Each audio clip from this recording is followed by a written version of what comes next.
here's how you are going to open up an RSP, and here's how we're going to put a little bit of, you're going to meet with our person and you're going to put this money in.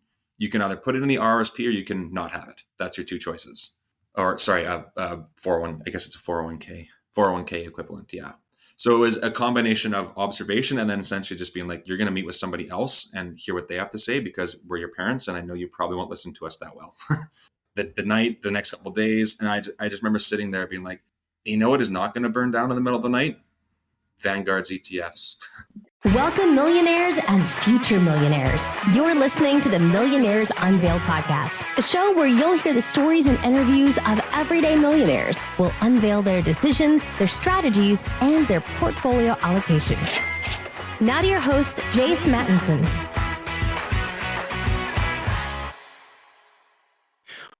Welcome back to another episode of the Millionaires Unveiled podcast. This is episode number 423. This is the podcast where we dive deep into the inspiring stories of self-made millionaires from all walks of life. We are your hosts, Jason and Stacy, and each week we uncover the strategies, setbacks, and turning points that led these individuals to financial freedom. Whether you're just starting out or looking to level up your wealth building journey, join us as we share the secrets and wisdom from those who have built their fortunes from the ground up. Get ready to learn, be inspired, and take actionable steps towards your own success. Listening to the Millionaires Unveiled podcast with my dad, Jace Madison, and my mom, Stacy Madison. Hey, we've got a great guest today. We've got Nate. He's got a net worth of $1.9 million.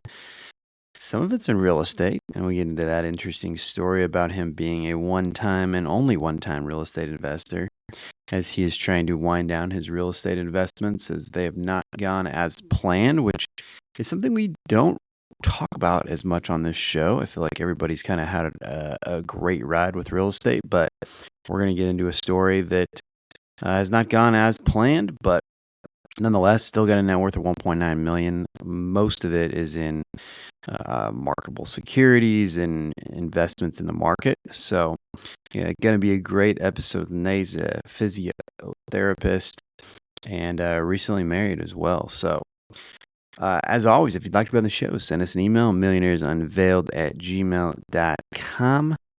We're always looking for new, great, entertaining guests. I got the fall schedule open here. And yeah, without any further delay, let's get right into it with Nate. Do you want to just give us about your background and what you're up to now? Yeah, sure. Hi, everyone. I am from Vancouver, British Columbia, Canada, up in the Great White North. I'm a 36-year-old physiotherapist and a one-time real estate investor, but turned very humbled one-time real estate investor, and just working my way through life with my wife here and our pudgy little cat who's crawling around somewhere and just hanging out in Vancouver. Nice. And we're going to get into all the details because you are pretty newly married, which makes for an interesting episode in and of itself and combining kind of households and whatnot. But before we do, what's your net worth today? Yeah, so I'm just going to pull up my info here. So I have a net worth of about 1.95 million with a liquid net worth of 1.45 million. It's gone up the last little bit, but that's about rough estimates where we're at. Nice. And what's the breakup of the 1.9? Sure, yeah. So I'm just going to go back to our email because in Canada we have different income buckets than you guys have. So initially we have essentially what is your 401k equivalent, what we call an RRSP. Between my wife and I, we have 490,000. Your Roth IRA equivalent, which we call a tax-free savings account, TFSA, we have 346,000. Our margin accounts or after-tax accounts are at 234K. Then we have 3 rental properties left with one has 88,000 in equity, another with 180, and another with about 90. And then we are sitting on $482,000 of cash right now because we are looking at a down payment for a house that we are hoping to purchase soon. Wow. What a mix. So let's start with the cash. So you've been building that with the intent of buying a home. Is that correct? Yeah, we essentially I had really dove in quite heavily into the real estate rental game and was playing a lot of the high leverage, build the portfolio over the last few years, whereas anybody with a pulse on the economy has known, or what's happened with mortgage rates. I effectively hyper leveraged through one of the worst times in the last 40 years to hyper leverage. And I have been selling off my rental properties, and we've been accumulating cash to effectively get ready for a down payment on a house here in Vancouver, in the Vancouver area, which is a very expensive place to own real estate. So we've been deleveraging on the real estate investment front and now moving toward more as a lifestyle play of a place to live. In conjunction with, we have also been just saving a lot. We are fairly frugal in life, and we've been just socking away a lot of money to get ready. Nice. And let's talk about the retirement. So when did you start those, and kind of talk us through the accumulation journey there a little bit? Yeah, absolutely. I mean, I'm very fortunate to come from a family that has been pretty astute in the finances game. That's a lot of where I learned a lot of my savings tactics and skills are from my family. So effectively, as soon as I started having an income, I was putting away as close to as possible, as much as you are allowed to, in my RRSP or 401k equivalent. And I guess my first job was when I was high school. Gosh, that would have been in 15, 14, whenever we were legally allowed to work in Canada. I can't remember. I was working at an IGA, and whatever I could get, I'd be putting into an RRSP. And at that point, it was just with mutuals funds with my parents' advisor. But I did that pretty much all through the 08 downturn and all the way past through that. And I've just been chipping away at that as the years go by. And at the tax-free savings account, as soon as it started, I've been putting in as much as I possibly could. Never with really any goal or intent in the start, just knowing that that's what we were supposed to do, because that's what I was told I was supposed to do. And you said you learned that from your family, from your parents? Yeah.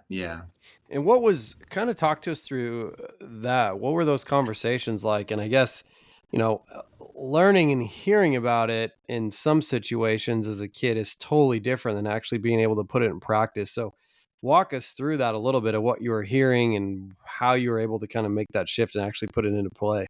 Yeah, well, a lot of it was through observation. As I was growing up, I would see with my parents. We had a great upbringing, a great life, but we didn't have an extravagant life. And I would see things, and I would see my mom rolling up. In Canada, we had a $2 coin. It's called a toonie. She'd be rolling up toonies to take to the bank to put onto their mortgage to help pay their mortgage off faster. And they were really big about the savings aspect of things, and I came by that very naturally. Lots of times when I had jobs or little side things, and I'd be spending some, but a lot would be going into savings. And then on top of that, when I graduated, one of my graduation presents was a little piece of paper being like, here's how you are going to open up an RSP, and here's how we're going to put a little bit of, you're going to meet with our person, and you're going to put this money in. You can either put it in the RSP or you can not have it. That's your two choices. Or sorry, 401. I guess it's a 401k equivalent. Yeah. So it was a combination of observation and then essentially just being like, you're going to meet with somebody else and hear what they have to say, because we're your parents, and I know you probably won't listen to us that well. Interesting. And Yeah. were kids your age in your similar situation? Were they doing the same thing, or were you a little bit of an anomaly? No, it was make our money from the restaurant we worked at, head to the bar, spend all that money, and then go home. Or it was also more than that, it was the hyper debt, buying the nice cars, get a bit of the job, spend the money, travel, spend the money. So I was always, it was just kind of innate in me. And I really had to toe the line of frugality and being cheap. I always never wanted to be cheap, but I would always just take the option that would be more advantageous long term. There weren't many, and my wife, when we first met, very similar. It was finance the car, paycheck to paycheck, and it was. But we've managed to align really well. Was there any intent to save for something, or have a certain amount in the future, or was it just, hey, let me plug this away, it should be beneficial for me at some point? Yeah, there's a book by a Canadian author named David Chilton. It's called The Wealthy Barber. And that was another thing that my parents had me read that when I was in middle school. And that concept, that, it's the basic aha moment that people get, of compound interest and what it can do. His book, The Wealthy Barber, I think I read that thing 4 or 5 times being like, wait, no, he's like, this can't be real. Like, if you put X amount of money away, like, you can be a millionaire. I'm like, no, I'll never be a millionaire. But I just kind of had that in the back of the mind, and that was really, I guess, a kind of a baseline for me. But there was never really any intent initially, aside from knowing that compound interest was a pretty powerful thing. I'd go down to the bank with a little bank book when I was a kid and take my $10 from grandma and put it in and sign and be like, this book I read said that this money is going to be worth $1,000 when I'm my dad's age or something like that. And that in my head was what clicked. And I was like, okay, this is cooler than getting the newest Pokemon card or whatever it would be. So talk us through, you're putting all this money away, saving for whatever may be of the future. You get Yeah. to a certain point, you become a millionaire. Did you do anything to celebrate, by the way? Yeah, it was fun. Funny. We were just speaking off camera previously. We were up in Whistler, my wife and I, and I was just going through back of the napkin when we were out for a happy hour at a place that was cheaper because I have a problem going to expensive places. And I was going through our numbers between us, and I was like, I think we are millionaires. And then we were both just sitting there, and we're like, okay, well, that's cool. Had a little cheers and kind of just went on with our day. Looking back to when I was that 10-year-old kid, that was like the goal. And we got there, and it was just kind of like, okay, let's just, keep on with our day. It was very surprising. And looking back, I've learned, it's important to celebrate these it's not a small milestone, a pretty big milestone. And we probably should have more than we did, to be honest. But it was just kind of water off the duck's back. Let's keep going. We got dinner reservations. So So did you become a millionaire before you met her, or you all became millionaires together? we became millionaires together. Okay. From Yeah, we became millionaires together. There was a point possibly with some of my real estate, but it was so variable, and I'm I mentally tend to bucket liquid net worth and non-liquid net worth differently. But no, we reached it together during COVID. Okay. But you had substantially gotten there before you met her? Yes, yeah, yeah, and yeah, I was on our way, well on my way, um, and then she has just come along and kind of been a synergistic force once we got aligned, and there's been it's been rocky. It's definitely been rocky, most specifically with some real estate endeavors, but it's been a good learning experience. What kind of conversations took place between y'all ahead of that time that you realized that you were millionaires? Did you let her know kind of where your trajectory was and what your mindset was, or did you kind of keep those conversations a little more closed? Initially, once things started to get a bit more serious, I remember being on a road trip and putting on a Choose FI podcast, if you're familiar with them, and I was like, "This is a make or break moment." And it was explaining about financial independence and about the pillars of FI, and I remember driving and kind of looking over to her and seeing if she was kind of curling away or if she was leaning in, and when she finished the podcast, she's like, "I've literally never even conceived of that idea before." He's like, "And that is so cool." I'm like, "All right, I'm in." And from there, we've been quite open. And she's been great. She's been, like I said, a synergistic force. That's awesome. The make or break moment, the test in the car ride. I always heard, what was it, 4 seasons in a road trip you should go on before you get married. It sounds like you put a little bit of that to the test. And I can only imagine what you were sitting there thinking, sweating or not, watching her listen. I was like, I was just being like, "Oh, she's gonna think I'm nuts. Like, she's gonna think I'm just frugal psycho. Like, oh my gosh, what have I done?" But And it was the opposite because, yeah, from her perspective, she came from a pretty poor upbringing with no financial literacy. But she's like I said, been a synergistic force. that's cool. So Yeah. talk us through. I mean, 1 million came Mhm. during COVID, so call it Yeah. 6 years ago. The second million's come within 5 years. So, on the trajectory that we see, data shows, call it 10 to 15 for the first. That second one comes in half or a third, which is essentially where you're Yeah. at. Where do Mhm. you go from here? I mean, do you have a target being as young as you are? Is there a chance that you say, hey, let me walk away from traditional work and retire early? Or what does that look Yeah, like?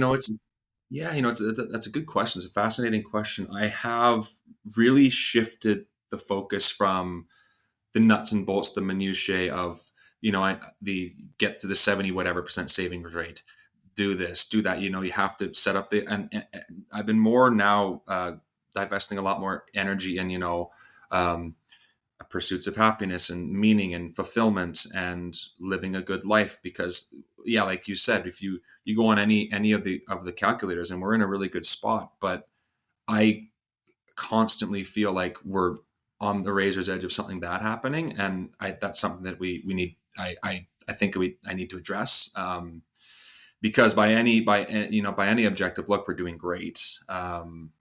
So I think really it's going to be about figuring out what's going to be best for us if we decide with family planning, and making decisions more on what's going to be best for our life and our family's life, our extended family's life, and doesn't necessarily have to be a financially driven decision, which is a challenge for me because I've spent 20 years with things being very financially driven.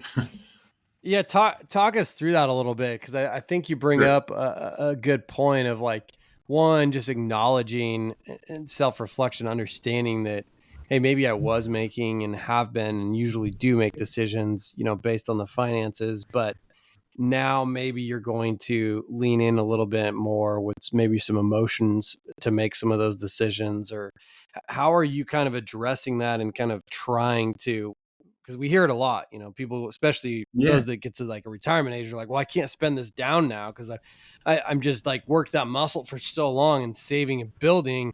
There's no muscle that can spend. Yes. Yeah, I've observed that. I've observed that quite well with my parents and with their retirement. And yeah, my mom, she just keeps working because she can't, she doesn't know. Well, I shouldn't say that, but she loves what she does. But yeah, I'm sorry, I'm blanking back on the question. But yeah, effectively, we're trying to kind of lifestyle build more. I've already started to do that with my work as a contracted physiotherapist. I've I've shortened my work week to being 3 longer days a week, 2 to 3 longer days a week, as opposed to a full week. And I do the Tuesday, Wednesday, Thursday, so I have the Monday and Friday each week, and it's really, really, really great. um, but there's one side of that that's great. The other side of it is having that identity of being, hardworking, always going for the next thing. And I've always been like that, go to school, get the good grades, go to get your master's, get the good grades, get the good job, work the 5 jobs, grind, grind, grind. And now that we're dialing back, there's a bit of identity that gets lost with that. And then you got to keep dialing back to like, no, this is what we're doing for our lifestyle. This is what we want to, to be moving forward, not, just be grinding it out forever. Cause at the end of the day, it's not, the goal isn't to be have the most money in the graveyard, right?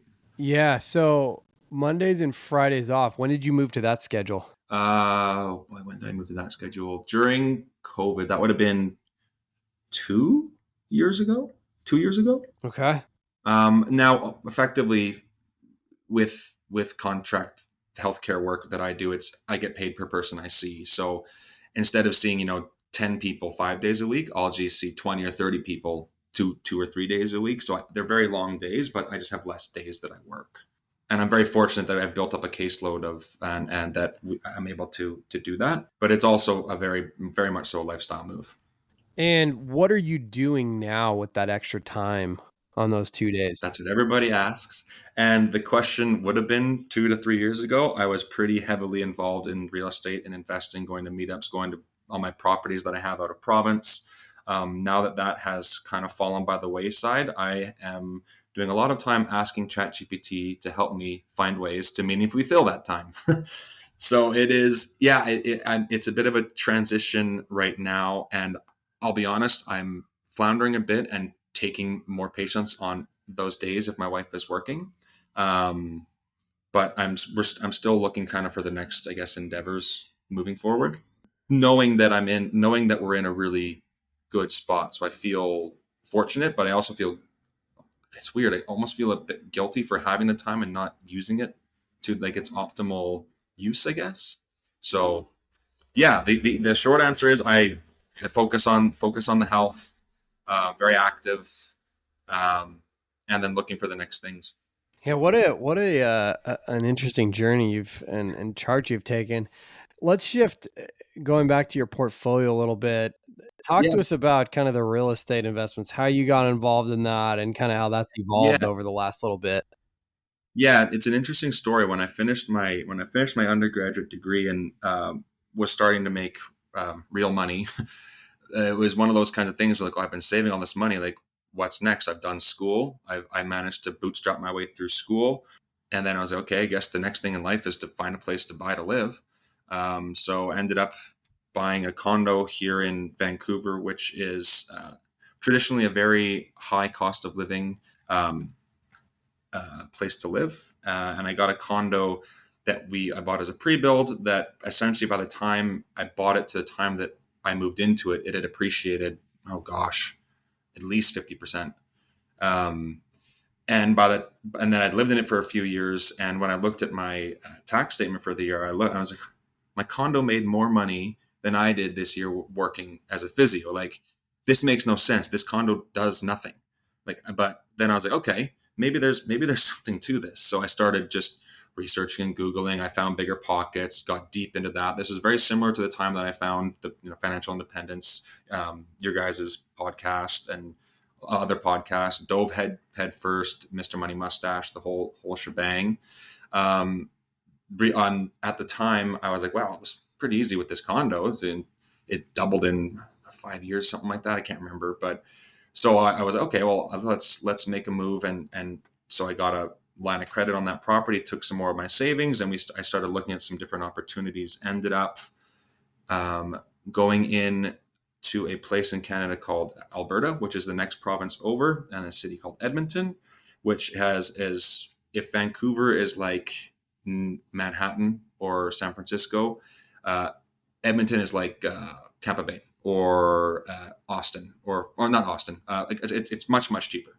Where you can buy houses, and I essentially started to implement or trial to implement the buy, renovate, rehab, refinance, repeat method, um, and ended up doing that and hyper leveraging into how many did I one two yeah four fourplexes, a duplex, another fourplex in Ontario, and then my condo. So I did this in a relatively short period of time, hyper leveraging, and then got everything rented, and then as everyone knows what's happened in the last few years, more or interest rates really skyrocketed. And in Canada, it's a little different the way that the mortgage structures work. We don't have the 30-year fixed mortgages like you guys do. A lot of our mortgages are floating mortgages that move with the interest rates.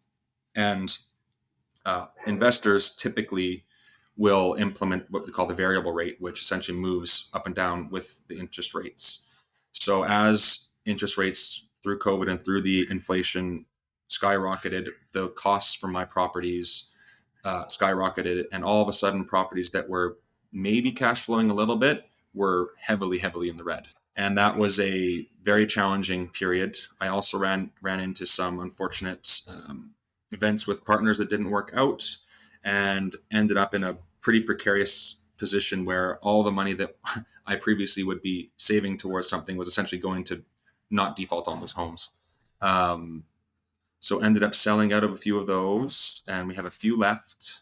But it's been a very circular process of being very bullish and probably getting a bit out ahead of my skis when it came to the real estate, and then learning a very humbling lesson to make sure that you cross all your T's, dot all your I's, do your due diligence, trust but verify, um, and make sure you are really prepared for what can happen. So where does the portfolio sit today then? Yeah, so right now, I had the 6 properties, and now we have 3 left that are the 3 essentially the best performing that I'm going to kind of wait and see over the next few years, and whether we want to keep them or whether we want to move on and divest some of that money back into what I know best, which is stocks and ETFs. When you look out into the future, how Yeah. much do you think you're going to need to pull from your portfolio to live on? Yeah, so that is a bit of a moving target, unfortunately, with the goalposts moving. I think it will depend a bit on family planning, but I would like to be in the 80 to 100,000 a year mark, um, which is a very common number that you hear thrown around. That would allow us to live comfortably and still be able to enjoy ourselves, and also afford some time freedom, I believe, because it's a more attainable number, from the liquid net worth stance, than trying to go for a 250,000 a year kind of mark. The things we like to do don't cost very much money, and I don't foresee that changing. So I'm in the 80 to 100,000 mark. And do you anticipate that everything will be paid off when you kind of make that jump, so to speak? I anticipate that those properties will be gone by the time I make that jump, I believe. Given the it was very challenging, and I have a lot of it's been from a mental perspective. I think it will be better if we have divested from the properties. It has been quite challenging, on myself and my wife and anybody in my immediate circle that I like to vent about these properties to. So So you're looking for kind of the next opportunity to unload them at peak value, or is it good a value you can get and move on? yeah. It was one of those things where in my mind I was like, oh, you get the 50 doors, they spit off X amount per month, and the math is simple. And then I realized after going through all this that real estate is not simple. It is not passive, and it it was more than I had anticipated it would be. I remember we were on our honeymoon in Italy, and we had just finished a nice cooking class in Florence. I get back to our hotel to a message from my property manager with a bunch of pictures, of an arson that had burnt down one of the garages of one of my properties. And it just completely killed the next couple of days. And I just remember sitting there being like, it is not going to burn down in the middle of the night? Vanguard's ETFs. That's funny. So That's that's funny. kind of where I'm at on that one. Good deal. All right, well let's wrap up with some rapid fire questions. What's the most expensive pair of pants or shirts you ever purchased? Pants or shirts? Sorry, pants or I'm a shoes. big pants or shoes. Oh, okay, sorry. Yeah. Okay. Probably shoes. I did a hike here in Vancouver. It's called the West Coast Trail. It's a pack in, pack out hike. Pretty decent 5 6 day hike, and I bought myself a pair of nice Gore-Tex Solomon hiking boots that were about $400. That's the most. I mean, my shoe requirement is sub 100 for the most part, but this is a big deal for me to get these shoes, and they saved my bacon on that hike. I tell you, best $400 I ever spent. You still wear them too, or is it just for that hike? No, I still wear them, but they're the high top ones, so they're only for going for like an Okay. intense hike. I don't want to be seen as a hardo just going for a walk in these giant hiking boots, but they are pretty skookum boots. I do like them. They're still kicking around. All right. All right. What's the most expensive meal out? Yeah, this is one that I am trying to work on. I have a deep seated block to being going out to an expensive menu, but meals. But there was a trip in Whistler where my wife and I we spent about $400, and that was a challenge for me. And I realized that is at where we are at. That's something that I need to learn how to loosen up on. But $400. Yeah, in your city, it's there's not very many places you probably get by with under $20-$30 a plate anyway. Yeah, that's just it. So it was a nice meal, but it wasn't anything too egregious. So Okay. What about the most expensive car or toy? yeah, that's the car I own right now for a whopping $8,000. It's I'm not a big car guy, never have been, but this car is great. It's a family friend that hadn't used it for a while, and yeah, 2012 Acura, and it's got a backup camera, which is very exciting for me. So Okay.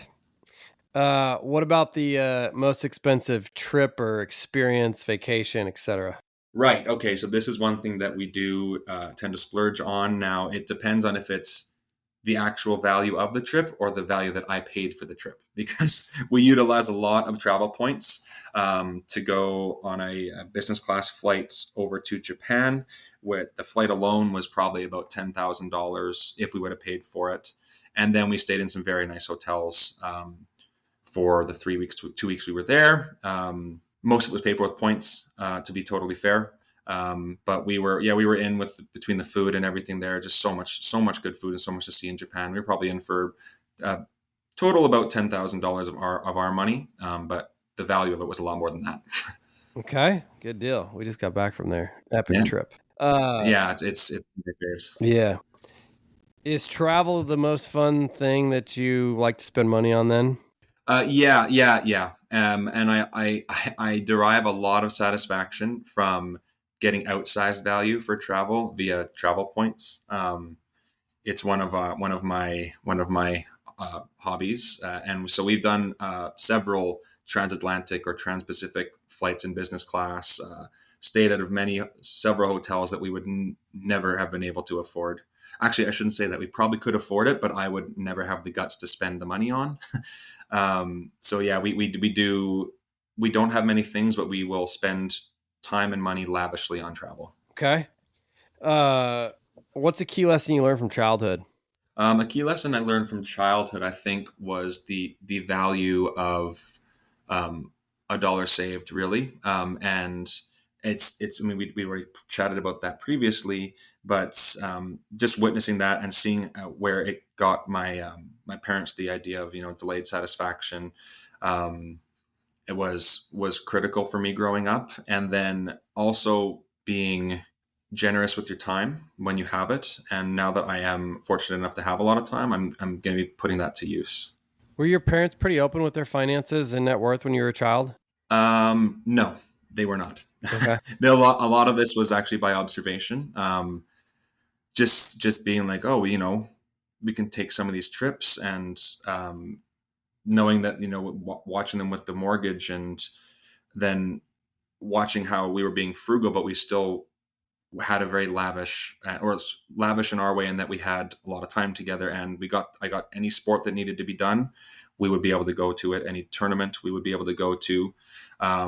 We weren't getting all the newest flashiest doodads, didn't have the newest N64 the games, but we had very fruitful upbringing, and just observing that. It's been only recently that we've talked about it more and been more open about it. How did you make your first buck? How did I make my first buck? That would have been well, there was lemonade stands when I was younger, very young, in elementary school. And I was quite good because uh, dimes are smaller than nickels.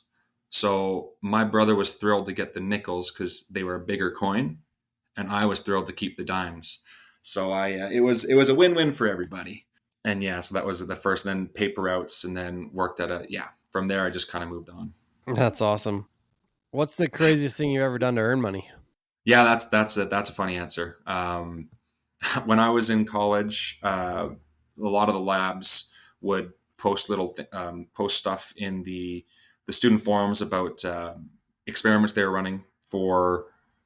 Come down, run this experiment. We'll give you whatever, $5, $10, $20, whatever it was. And I would sign up for every single one of these. I was a literal lab rat, and I would get on my bike and zip down to the lab, and whatever they had to do, I'd be in there doing it. And some of them got pretty intense. I remember one, they put this big metal bowl on my head that had stuff sticking into my scalp, and they're like, "Okay, we're going to zap you in different areas, and you're going to tell us on your body where it's zapping you." And these were like not small zaps.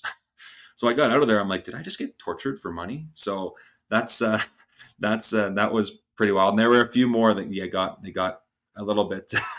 We had to sign a lot of waivers before we were able to do some of these experiments. So they were nothing that I think is going to make me grow a third arm, but they were pretty interesting.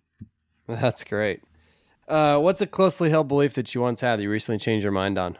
Yeah, so yeah, that's an interesting question. I think one of the main things for me is really that changing your beliefs is something that is really, it can be a positive thing. Like getting stuck in one way, it can lead to, old thinking and that kind of stuff. And I guess kind of one of these things where, like, if someone has, and that has kind of led in towards, someone that has a differing belief from you, that doesn't necessarily mean that they are a bad person or that you are a good person or that they are wrong and you are right. You don't know anything about their upbringing. You don't know anything about their worldview. They might have their thought process having what their opinion is saying is what they believe is correct for them. And trying to take a step back from that and have less combative conversations with people has been very it's been inspiring to be able to have better conversations, whether it's with politics or sports or whatever it might be, and getting through the emotion, being able to do that has been something that has helped me to change a lot of beliefs that I previously had. Any last words of advice for somebody who's just starting out on their journey? Yeah, I mean, I would probably say you want to balance the hedonic treadmill with the power that can be compounding when you're young. It's really hard to see the forest through the trees, or the trees through the forest, however that saying goes, when you're young and you're having a little bit of money. But I mean, you hear it drilled in time and time again how important that can be, and just to build the habit, build the muscle early.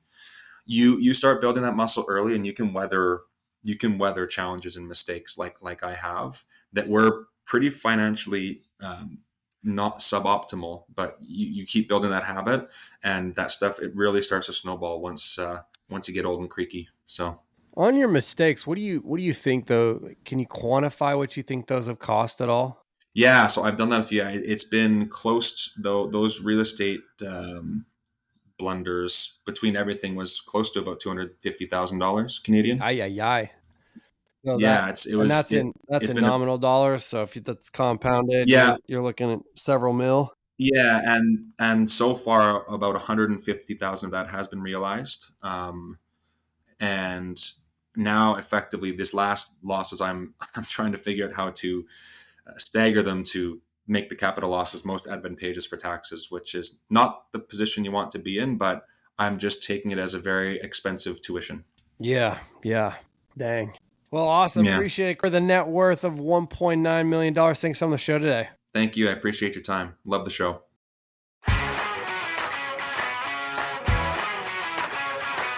Thanks for listening to the Millionaires Unveiled podcast with Jace Mattinson. For more stories, investment opportunities, and information, check out our website, millionairesunveiled.com. See you next time when you'll hear from another everyday millionaire.